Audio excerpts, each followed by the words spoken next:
The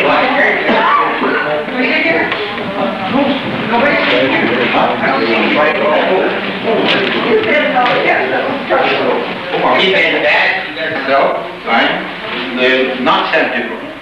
The Santa Claus is something from this country that I really don't quite understand. I'm sure it's not just, it's not I'm a tomte. Now, tomte is a little bit like a brownie or elf or a gnome. I think that's so. Sometimes you hear call other things in Sweden, like they call it a French one, gamla, which is kind of like, I mean, gamla is old, and an old father, kind of an old man. Some people call it also julnissa, or there's also hustumta, and there's some other names that is depending on how the farmer feels about you, that I can't tell you.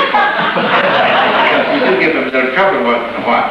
Now, maybe I'd explain a little more about the tomte, because we are a little, normally we're not this big, see, except I have magic parts. You can do, my magic, I squeeze my eyes, you concentrate your heart, and sometimes step my fingers, I can do almost anything, because I have power.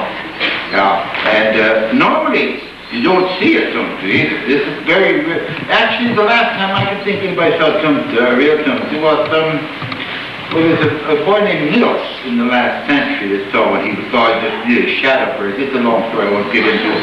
But normally, you see, I say normally because it's a little exception for me to be here and for me to be this big too, which I'll explain in a few minutes.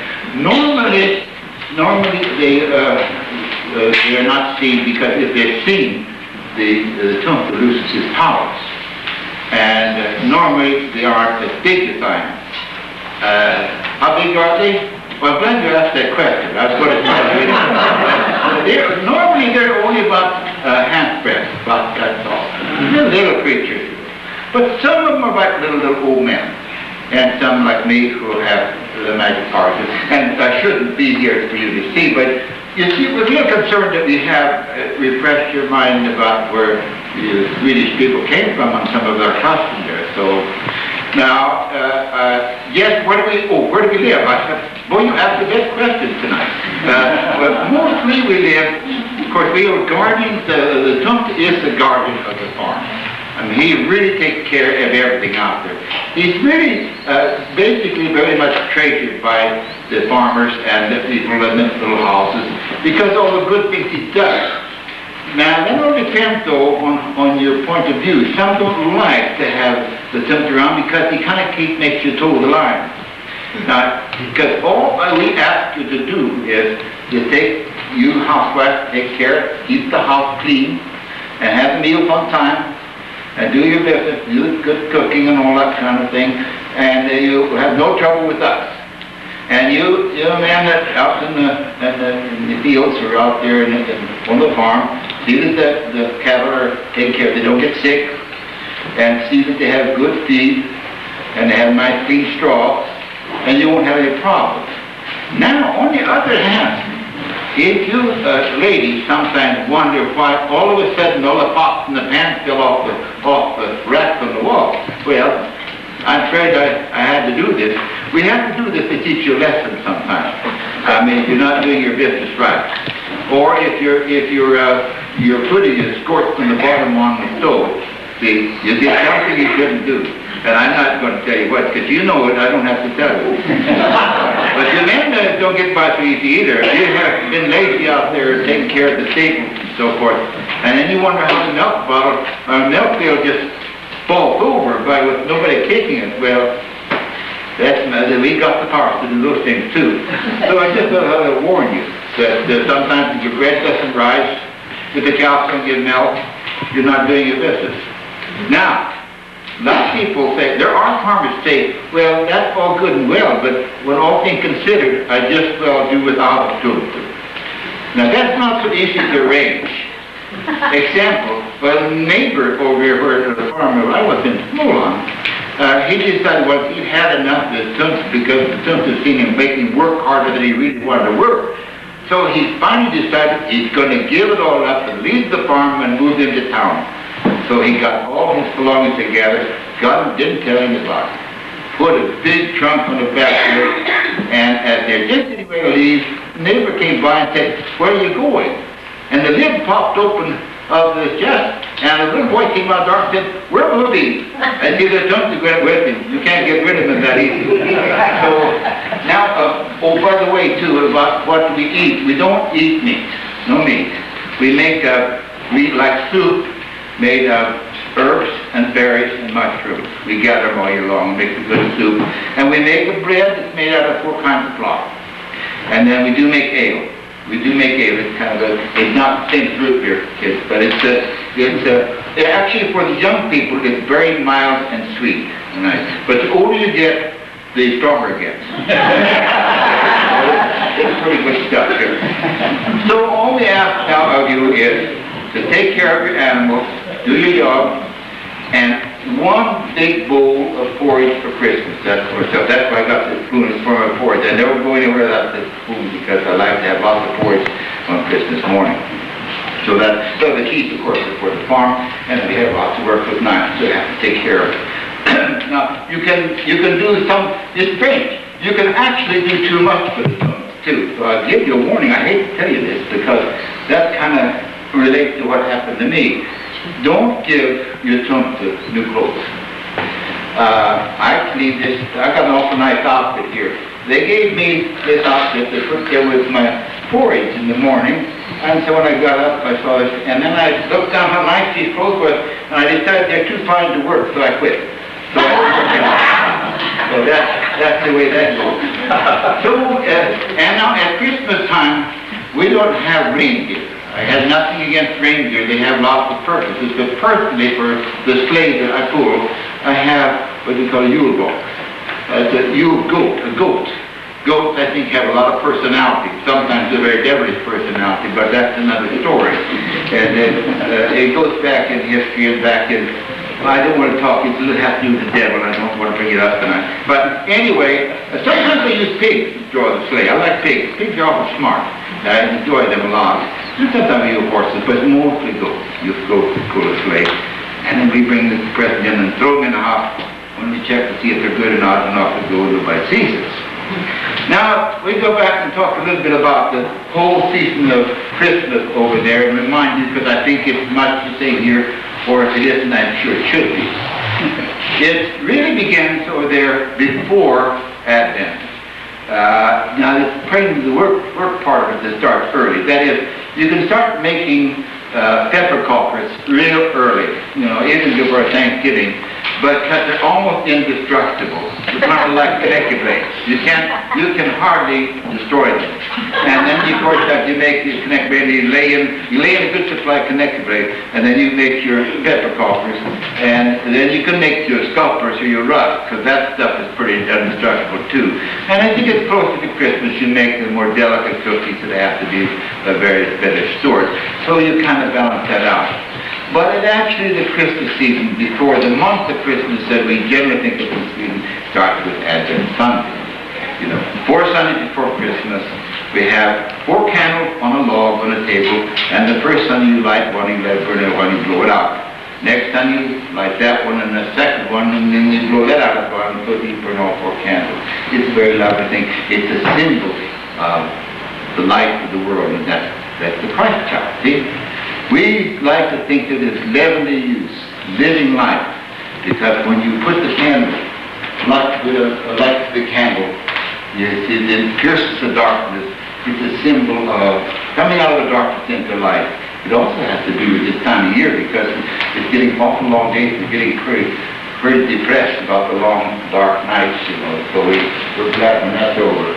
But, they used to say, all the darkness in the world cannot put out the light of one candle. And so when you get into Christmas season, be sure you have your candles or your white lights in all around the house and all the rooms, so that you can let the world know that come in, it's a time for sentiment, it's a time for good relations with your friends, and it's time to give food to the poor people and take care of your animals. Don't forget, take care of the birds and put this oats up there for the barley or wheat, because if you don't take care of them, you have a little trouble with this again, as I warned you about some of those things that happen. Now, of course, after the beginning of this, by the way, this is what the youth drawn here. A lot of families over there decorate these every year They learn each tradition, each family. If they start a new family, they start their own. And some of them have an arm with a candle for each member of the family. The Lucas, some have kind of a gruesome thing they do when somebody dies. They saw arm off and throw it away. But I don't want to talk about that. It makes me shiver a little bit. But then the people say, why do you have apples on the tree? You are asking good questions tonight. I'm glad you asked that one too, because the reason we do that is because, according to the legend, that on the night that Christ was born, the birds were chattering, actually talking, and the rabbits and the fox were chasing around with their young, and the plants were blossoming, the flowers were blooming, and even had apples on the tree that very night. So we always put them on there for that Christmas time. That's the season that we especially come to like full of joy, a very pleasant time, of course. Now, after Advent comes the Day of Honor. That's the 9th of December. That's the day you put the lutefisk in the lye water. Now, you can leave that lutefisk in the lye water till Christmas. Believe it or not, it won't hurt it. Now, for some of you people who married foreigners, I mean non-Swedes, I know your trouble. I understand that. Some of the foreigners say it's enough to even have to smell this stuff at Christmas time, much less put it in your mouth. But so I advise you, ladies who have foreigners in your family, that you cook it and boil it down in a sealed room in the basement. And don't bring it up until you got the cream sauce made and you put the butter and the salt and pepper on. And if you just get it up there close enough and it gets real fast, I think you'll like it. But that's on the Day of Honor, the 9th, you put that in there. Of course, you rinse out the lye later on. I won't go into the whole recipe. I think you get that from usually a child or somebody. But anyway, the next and really glorious day of Christmas is Little Yule, and that's the 13th, the day we celebrate today, or it was yesterday. And that's because it is the beginning of the end of the dark winter. You know, they want to be alone. I understand you get so down in the mouth about these long winter nights. And this is the turning of the sun now. Of course, it's also very religious thing, but it's also the turning of the sun. Oh, by the way, on this day, on the turning of the sun, please, ladies, do not do any circular motion.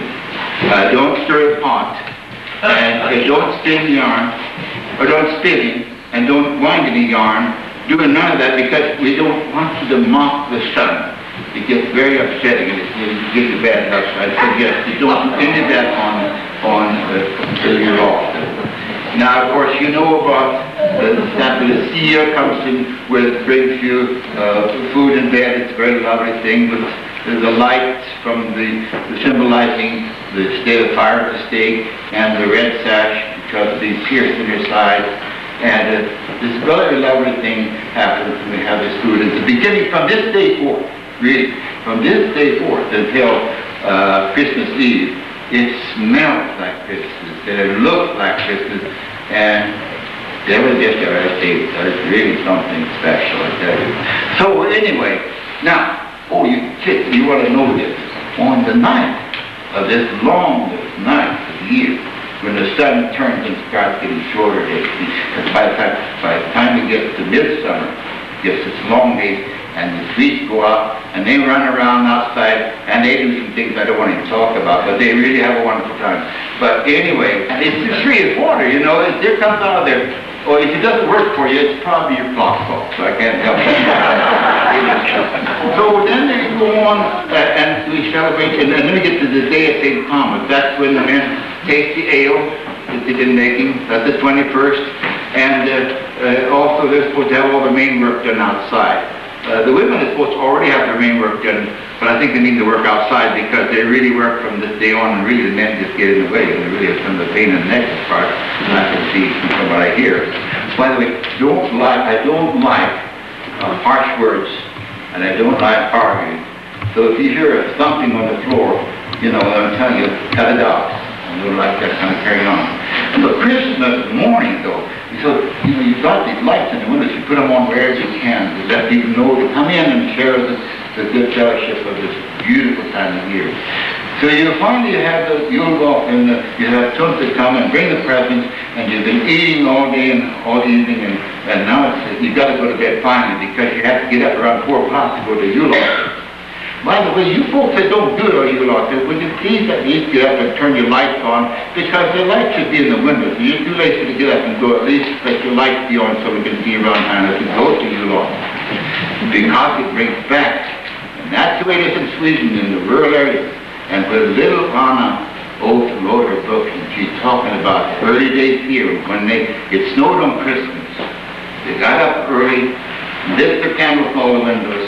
They had their cocoa and little cream lump, or they had a little rusk, or a stulper, or they had hardtack or something, a cup of coffee, and they piled into the sleigh. And they put on rugs, and they put on wrap ropes, and all kinds of blankets right up to the nose. And they put a big torch in the side of the ring of their sleigh. Some of these sleighs would hold 8 people, I didn't know. And off they go with the lights in their windows, and off they go towards Yule log in town. And that's a remarkable experience because it's very mysterious and a little bit weird and spooky, because as you ride along, the lights from the torch, these strange shadows flashing across the road, you know, and Mama, you hear these kind of strange noises, and she gives you, oh, listen, and you can hear the trees whispering, the wind blows through them, you know, and there's a little frost-bitten twig under the horse's hoofs, and the sleigh runner pop like a pop gun, you know, and the horse is breathing so hard, and steam's coming out of his nose like big billows, and you hear the jingling of the bell, and then you look and you see at the crossroads, you see other sleighs, and some lights along, no sound. The lights in the little windows all along the prairie. As you get in toward the church, you see there are lights in all the windows. And it's really good. And sometimes later you heard bands playing up in the choir loft, and they were playing Christmas music. And as you get up close to the sleigh, you take your fire brand out and you throw it in a crackling pile by the church door. And they have a big choir. You see, if the flame goes up straight, you're going to have good harvest. And then you open the doors, and organ music comes out and pierces the darkness. It's beautiful, and they're playing all Hail to Thee, O Blessed Morn. And you move aside, and there are lights in the windows, and there are lights in the chandeliers, and then the candelabra in the aisle, and there are lights on the altar. And it's beautiful service. That's Christmas morning. And then when it's over, you rush out and get in your sleigh and race home. The idea is the first farmer gets home after the service will have an early harvest the next fall. Now, some of the farmers, I understand, give their horses a little brandy to give it more spirit. I don't think it's quite what you had in mind, but it has to get done. So I just tell you that happened. Now, on Christmas Day, of course, you stay home, and Mama hopes a lot of the children that are grown bring in food because she's pretty tired by now, I'll tell you. And so it's a nice party home. You should, bad luck to go out and run around on Christmas Day. You stay home and enjoy the family. But the next day, on Anna Yule, is when the Star Boys go out, they start to beg and go around and sing at different houses, collect food for parties. We have a big place, they bring all the food together, and they have great dances, and they sing, and the parties go on day after day, and then finally, New Year's Eve, this is interesting, another interesting incident happens out in the country. I don't know if you have bears here or not, but over there, if you get out in the country, well, of course you do, you get out in the country, you look around, you probably see some bears once in a while, but if you listen exactly at midnight, you hear a terrific boom. That's when the bear turns over for the rest of the winter, and he's only spent half the winter. So you hear that. Now, maybe in town you can't get it because there's so much noise, you know, the traffic and this. You're really missing that. But I just thought you ought to know. So then on the day of Epiphany, the sixth day of January, that's the day when the wise men come to the Christ hill. And then the Star Boys go out with their full the stars, and they sing their ballads and they get little trees. And the parties go on, and finally, I tell you, if it hadn't been for King Canute, I think some Swedes had never gotten out of the party. Because they just carried on so long that finally King Canute said, listen, when it comes to 13th January, that's enough. That's enough for that business. So on that day, He said, you have to throw away all debt till Christmas. So the children plumped the tree, eat the goodies off there, and they dance around the tree and sing Christmas out, and throw the Christmas tree out and get back to the business. And I think that's about all I got to tell you, except if you have questions later on, please don't ask me. But I want to wish you all, may God bless your Christmas, and may it last all the way to Easter.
For the national anthem of the United States of America.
My name is Edie Dahlstein, and I am one of the co-chairs for the Svensk Hyllningsfest 1987. Ken Swisher is the other co-chair for 1987 and shares the responsibilities.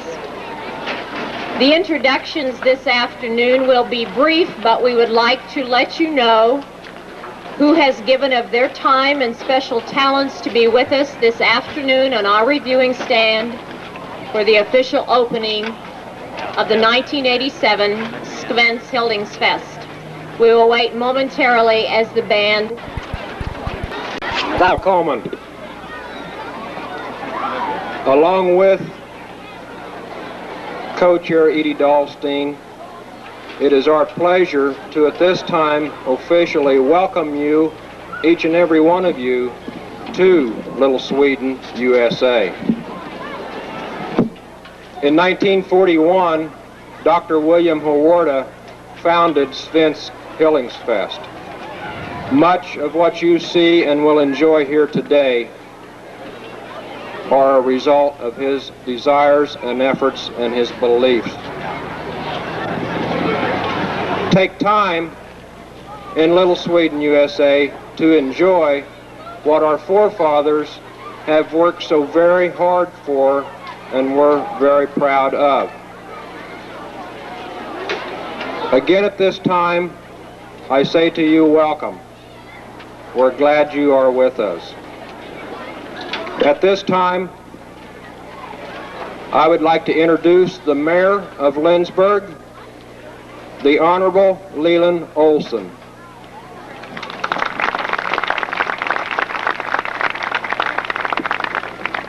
This is always a pleasure to introduce these people into Lindsborg. We always think that the last one, how could you improve on it?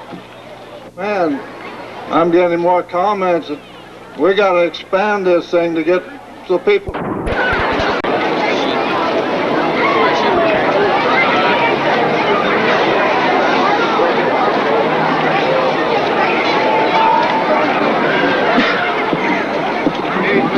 Dr. Eastman, I think by this time you've proved yourself to us Swedes in Lindsborg, and I know you wear many hats, but we know you as the president of the college. So with that, I'd like to present you with this certificate of appreciation to Dr. On behalf of the Swedish Council of America that you just recognized a few moments ago, who is the representative of all the Swedish groups in America, they're the umbrella organization, I want to tell you how much we appreciate the opportunity and the warm hospitality that we've received here since we were...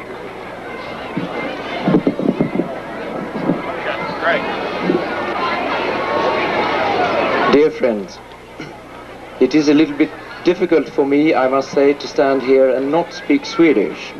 Because when I'm looking out here, I see the bibliotek, I can see the Stadshus, I see Swedish flags everywhere. You must understand that I do not really know whether I am in my own country or in your...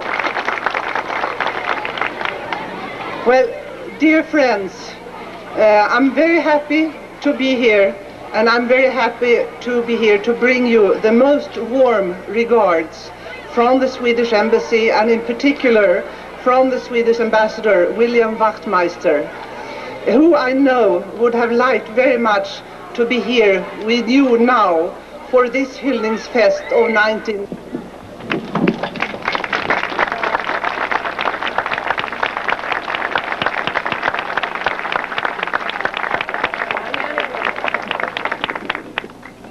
And with this medallion designed here in Little Sweden, USA, we also make royal the king.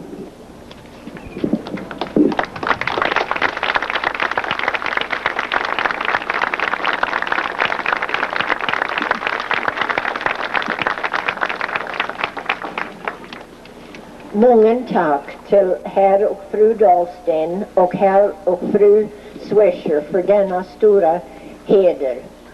We are very happy and proud to be here, and we want to thank all the folks that have worked so hard to make this Hyllningsfest a special celebration for our parents and grandparents who settled in this beautiful little valley well over 100 years ago. Thank you.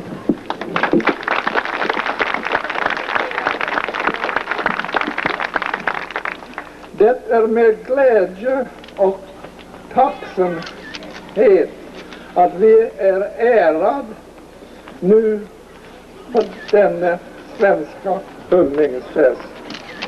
This honor is truly a highlight in our life. Tusen tack. The royal couple.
Some Swedish dancers standing right over there who are available for you to purchase programs.